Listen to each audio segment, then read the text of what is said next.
Hi everyone, welcome to my presentation. Today I'm going to be discussing ROC curves for the Teach 1 for risk assessment. I'm going to be specifically discussing the fifth question.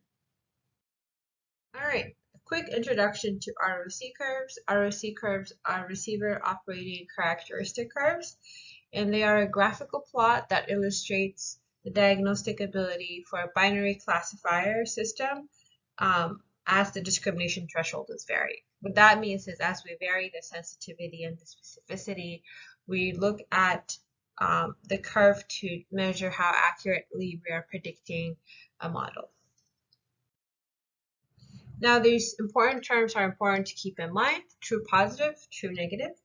And these are the ability for the model to correctly predict an outcome as either positive or negative, and false positive and false negative corresponds to the model's inability to correctly predict as a condition occurring in real time.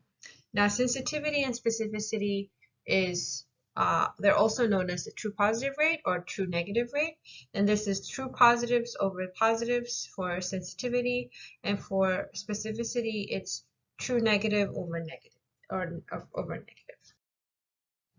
So here's the question that we are going to be answering. I'm just going to read the question out loud.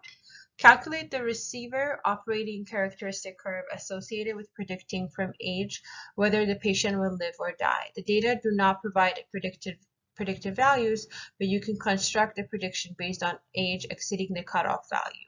If the patient's age exceeds the cutoff value, then we would predict that the patient will die. This is very important to remember. If the patient's age exceeds the cutoff value, then we predict that the patient will die, meaning that everybody under that cutoff is predicted to be alive. So that's what we're going to be calculating today. So as an example, in this question, we are given the cutoff to be 60. If we take the cutoff 60, we predict that all patients above 60 will die and all patients below 60 will live. So the assignment here is to calculate the sensitivity and specificity for all cutoffs, then to draw the receiver operating characteristic curve, and at what age cutoff the sum of the sensitivity and specificity will be at a maximum. Now let's calculate specificity. So when calculating specificity, this is the table we were given. So let's say we want to calculate the specificity at age 65. So for a cutoff of age 65, if we want to know how many patients are going to be, to an exact amount alive, we're going to be using the cutoff of 65, and we're going to be above the cutoff, we're going to be adding 33 and 30 and dividing it by the total of 143 to get a specificity of 0.44056. And this logic can also be applied for the rest of the cutoffs. So at age 65, we're going to be adding 33.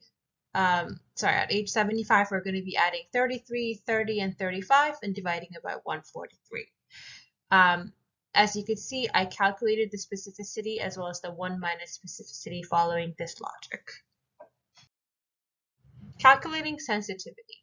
To calculate sensitivity, we use the reverse logic, which is for the cutoff of age 65, we assume everybody below this cutoff is dead. So we will add 7, 15, and 33 and divide it by the total of 63 to get us a sensitivity of 0.873016. As you can see from the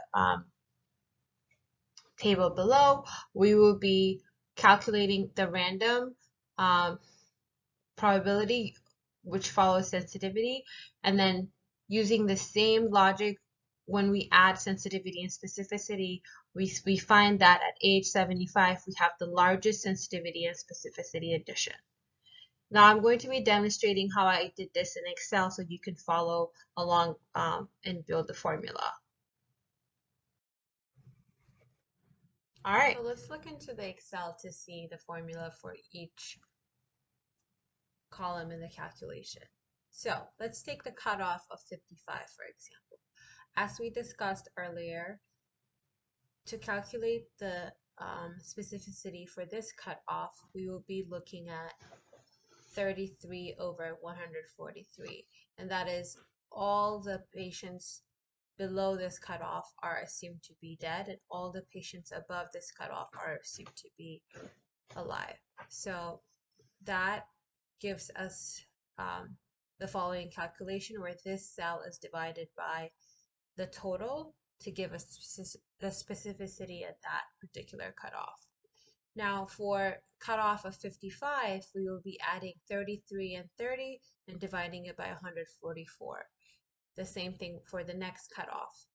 We will be adding everything until that cutoff and then dividing it by the total. That will give us, so a cumulative of that will give us the specificity for each cutoff period.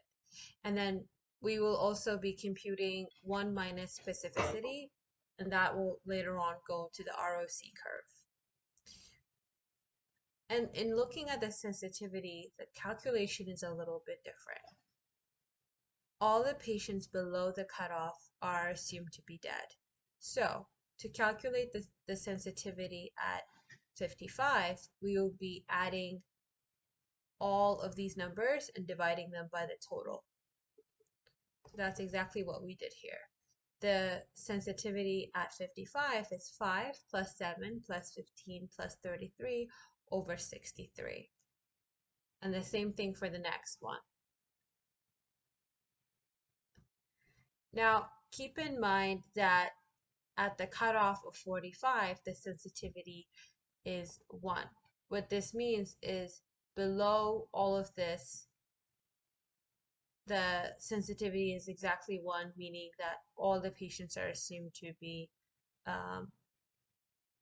dead.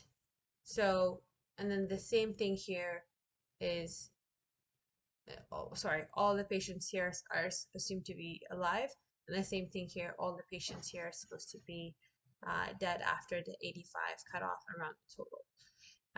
And so in computing these values, we will see that the sensitivity and the specificity addition, the highest number is for the cutoff of 75, and we will have 1.44722. So all I did to calculate this is add sensitivity plus specificity and then compare which one is the greatest number. I hope that this gave you some background in how we can calculate the sensitivity and specificity using Excel. Thank you.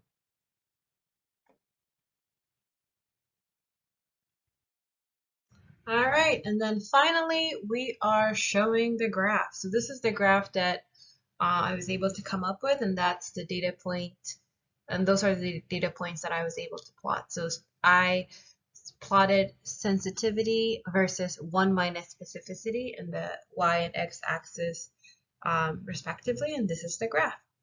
Enjoy working on this assignment, and thank you for watching my Teach 1. Have a good day.